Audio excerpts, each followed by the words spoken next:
Oke, halo. Assalamualaikum warahmatullahi wabarakatuh. Oke, untuk kelas 7.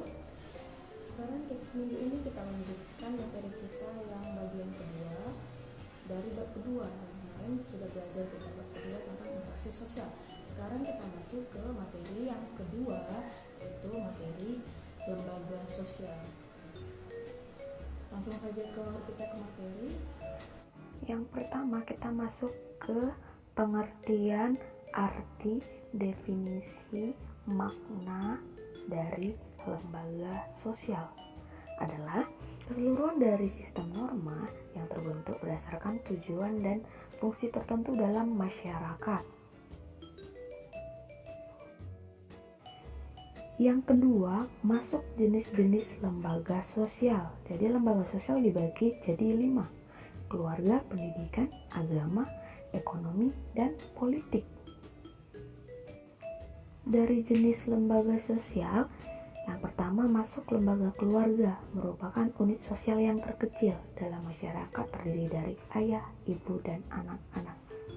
Di situ kamu merasakan kasih sayang. Kemudian lembaga yang kedua yaitu lembaga pendidikan, adalah lembaga tempat berlangsungnya pendidikan.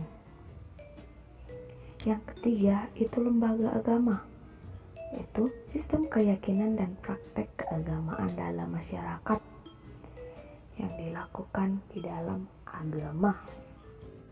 Kemudian lembaga ekonomi, lembaga yang mengatur tata hubungan antar manusia dalam pemenuhan kehidupan. Apabila kamu memperhatikan kegiatan yang dilakukan manusia dalam kesehariannya, dari pagi sampai sore mereka bekerja. Ada yang bekerja penjual, ada yang bertani, nelayan, ada pula yang belajar.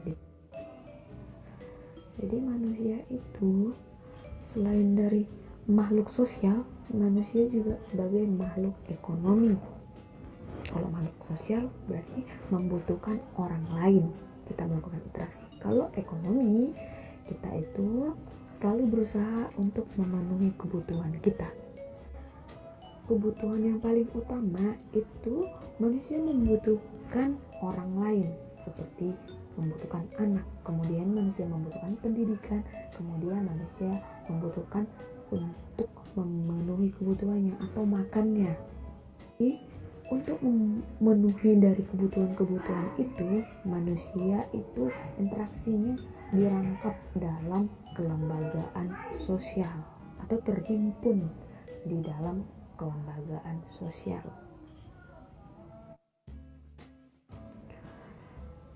Contoh dari lembaga ekonomi itu interaksi yang kamu lakukan seperti jual beli. Secara tidak langsung, dia mengatur kamu terus serta mengikuti peraturan seperti berapa harganya, berapa duit yang kamu sediakan, dan bagaimana cara membelinya. Kemudian contoh di lembaga pendidikan. Di lembaga pendidikan seperti di sekolah, kamu menuntut ilmu,